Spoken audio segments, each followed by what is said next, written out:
Hey, I'm Neo.Orange, fluffy, deadline dodger, but somehow still employed. You're about to witness the day I almost got fired. This isn't an inspirational story. It's more of a warning. Don't be like me. Or be exactly like me and hope for the best. Just another normal work day. I overslept, forgot pants, snuck into the office. Almost got fired and closed $1 million deal. Classic corporate cat chaos. Slept like royalty, woke up to 7 alarms screaming. Turned them all off, prioritizing health, you know. Ran out the door and realized I forgot pants, one paw on my laptop, the other saving my dignity. Fashion in panic mode. Got to the office door locked.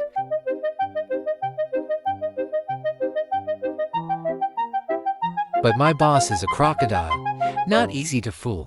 He looked at his watch, then looked at me like he was ready to bite. So I pretended to be a pizza delivery guy. Who can resist pizza, right?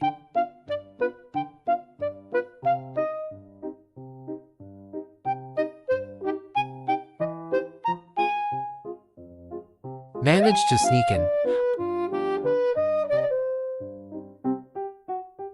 Opened my laptop and got right to work. By watching NetPause, creative content counts too. Joined the Zoom call, slapped on a fresh face filter. Reality, I was passed out like sun-dried tuna. Boss was rambling about KPIs, and I was deep in a daydream about canned fish. Basic survival. Life's not like Zoom filters. Camera betrayed me. The whole team saw me dreaming about flying sardines. Jolted awake like a cat sprayed with water. Knocked coffee onto my laptop, sizzle and smoke like a barbecue. They made me pitch. I drew up a janky cat NFT and named it a Neocoin. Dream big or nap harder. Boss flipped. Said a bunch of stuff. All I caught was the "you're fired" stare. Still, I believed in myself. Pointed at my doodle like Elon Musk on a funding round.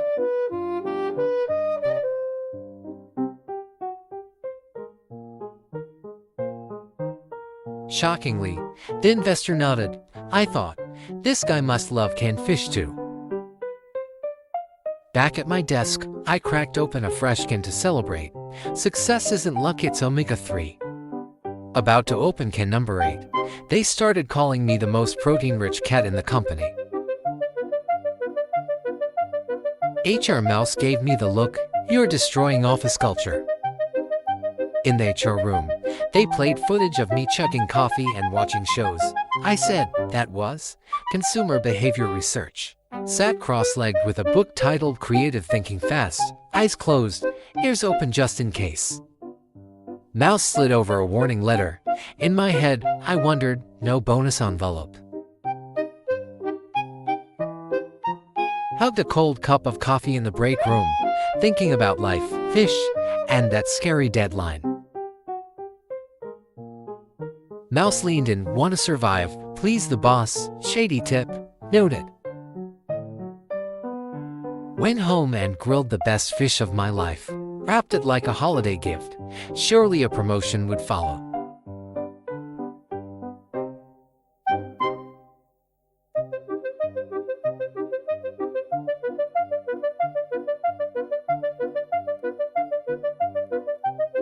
Boss took one bite and breathed fire like a dragon. Forgot I made it spicy level 100. I'm toast. Got kicked out of the meeting room, still holding the empty fish box, thinking, what did I do wrong? Another cat had to present. Poor guy, hard to follow a sleeping legend. I passed out in the hallway, mic still on, my snoring echoed, and changed the entire project. Zoom auto caption my snore, buy cat NFT now. I wasn't talking, I was snoring. Investor slammed the table. Brilliant. Closed the deal while I was dreaming. Classic me. Boss shook my paw, clearly choking back rage. I smiled and said, success is just sleeping in the right place. Walked past HR, holding a new fish can. Whispered, I'm not lazy. I'm resting for profit. Think I'm lazy? You're absolutely right. But hey, at least I'm strategically lazy. Hit follow, more nonsense to success stories coming your way. My life's not a fairy tale. It's more like a weekly sitcom report. If you made it this far, hit follow, help me hit my KPI. Office life is a battlefield. And I'm the only cat who wins. By sleeping. Follow the channel and learn my survival hacks. I've been single for years. Life felt pretty stale. So I brought my favorite canned fish to the park for a little breeze and comfort. At least fish never leaves me. Then she showed up, a white fluffy cat in a floral dress with a red umbrella. She sat down next to me, and we both blushed like school kittens. I flailed awkwardly, my fear of girls' reflex kicking in. Before I could even react, she handed me a handkerchief to wipe my mouth. There was still fish stuck at the corner. Oh my God, she held my hand. That feeling, I'd never experienced anything like it. It was like electricity ran through my whole body. My heart raced, my breath froze. I couldn't even describe it. Then I gathered every ounce of courage I had to propose to her. My paws were shaking, words barely came out. She teared up so hard her eyes puffed like marshmallows. And me, first time in love. Caught in that moment, I froze like a cat statue, heart pounding like a village drum. And then, well, it happened. We moved in together. Life felt like pure sunshine, every day was a dream, just because she was there beside me. We went to a bridal shop, thinking of picking out a dress for her, but her belly had grown too big, nothing really fit. She tried a few, then laughed and said, "Let's wait until after the baby." So, we did. No wedding gown. No fancy photos. Just the two of us, holding each other in front of a mirror, and I thought, as long as we're together, everything looks perfect anyway. We went grocery shopping together. She was pregnant, and her body got tired so easily, just a short walk and she was out of breath. Seeing her like that only made me love her more. I did everything I could, not out of duty, but because I loved her unconditionally. That day, I made steamed fish her absolute favorite. I brought it right to her, didn't let her lift a paw. She smiled, and I melted. Every moment we spent together felt tender. Close, like nothing else in the world mattered but being next to each other. A few months later, she gave birth to the most adorable little kitten I'd ever seen. The first time I saw her baby, my heart just melted. I swear, from that moment on, my love for her and for our child only grew deeper, pure, unconditional love. No reason needed. But after the baby was born, she changed. It was like she became someone else, irritable, always complaining. At me, even at our child. I handled everything: housework, diapers, bottles. She didn't lift a paw. Just scrolled through her phone all day. No more smiles, no more hugs. I started to feel alone. Right in the middle of my own little family. Then one day, out of nowhere, she suddenly had a lot of money. She said she was chasing a wealthier life and she didn't need me or our child anymore. And she meant it. The next morning, I found the divorce papers neatly placed on the table. My child and I just stood there, frozen. Like a bolt of lightning hit me straight in the heart. I didn't know what was happening, only that something inside me shattered. She packed everything, rolled her suitcase out of the house without a hint of regret. No glance back. Not a second of hesitation. My child, still innocent, thought mom was just off on another short trip. Standing at the door, smiling, waving, "Have fun, mommy," and me. I collapsed on the kitchen floor, numb. Watched the back of the one who once meant everything to me disappear behind the gate. I couldn't even cry. My heart just felt empty. But I couldn't hold it in. I grabbed our baby and ran after her, shouting, "Please don't leave us. Not me, not your baby. Don't walk away, love." My heart shattered into pieces, but she didn't stop. She got on a motorbike, arms wrapped around a muscular black cat in dark shades, speeding off without a second thought. No glance back. No goodbye. We were no longer part of her world. I went back into the house. Didn't even turn on the light. I stood in front of the mirror, holding my baby, exhausted, messy, broken. I looked at myself and whispered, "How do I even start again?" When the woman I loved more than myself walked away without a shred of regret, my heart felt shattered. Like I'd lost everything. I was tired, angry. I snapped at my child, but then my baby's cry woke me up. I looked down this tiny life, trembling, searching for comfort in my arms. And I realized I hadn't lost everything. I still had him, and that was all the reason I needed. To live, to rise, to begin again. I began life as a single dad. No one to lean on, no soft voice whispering at night. Just me and my child, two of us in a house full of old memories. Every morning felt like a marathon, changing diapers, warming milk, calming cries. Then jumping into work mode. I fumbled, I failed. But then, I learned, I adapted. And I realized though life was tough, I was never truly alone, because every smile, every babble from my child, became the light that kept me going. I wasn't just a man who got left behind. I was a father chosen to stay. My child was growing, walking steadier, saying simple words. I decided to send him to preschool so he could make friends, have a real childhood. And so I could finally get some work done without a toddler climbing my head during Zoom calls. I worried. I feared he'd cry, feel lost, or that teachers wouldn't understand his quirky nap habits.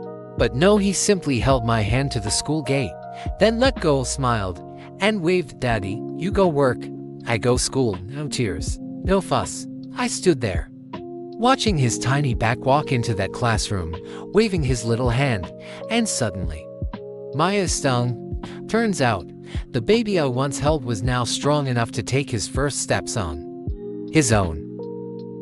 After a smooth day at work, I picked up my son from school. He ran to me, hugging my leg, eyes shining so bright it wiped away all my fatigue. At home, while he played with his toys, I scrolled through Facebook for a moment.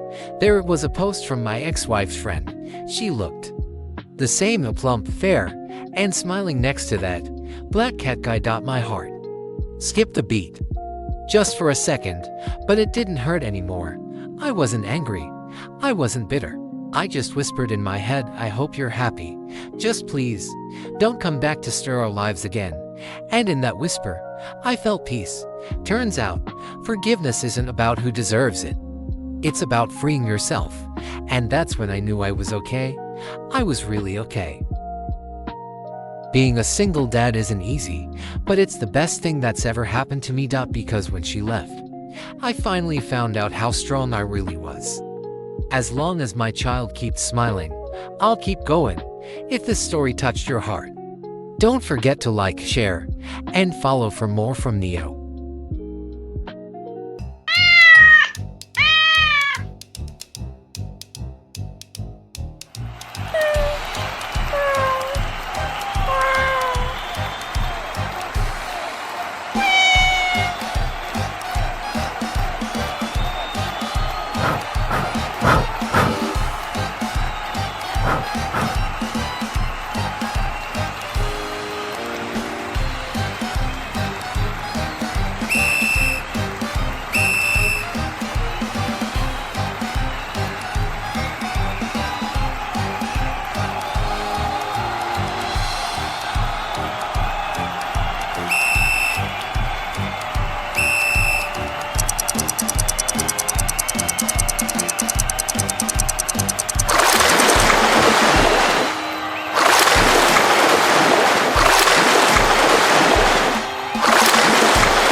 Huh?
Oh my God.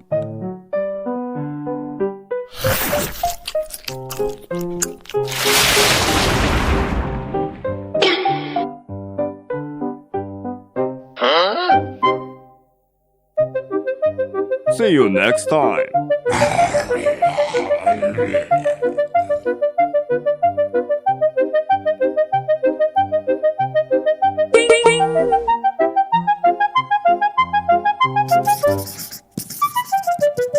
Please come to my house. There is lots of fresh meat and delicious food. I will send a car to pick you up. If you agree, please send me a signal. See, I have a lot of meat. Come to my house and enjoy it. You won't be disappointed. Wow, that's amazing, right?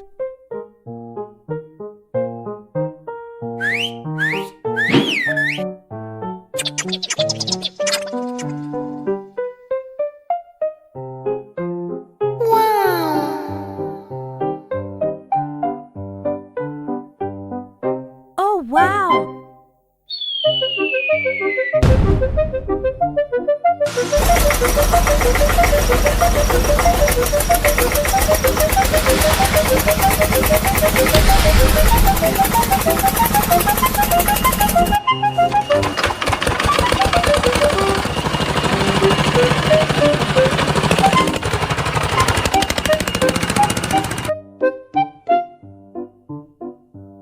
Welcome.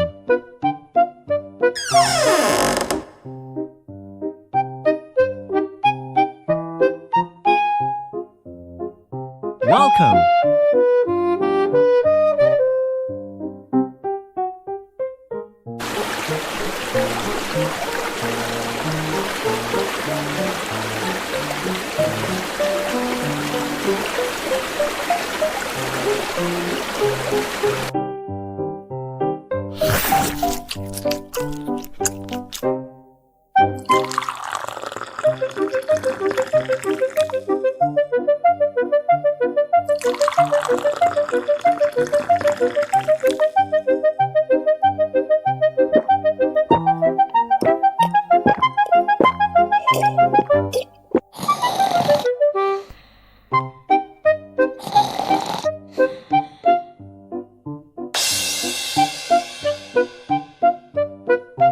Been waiting for this moment.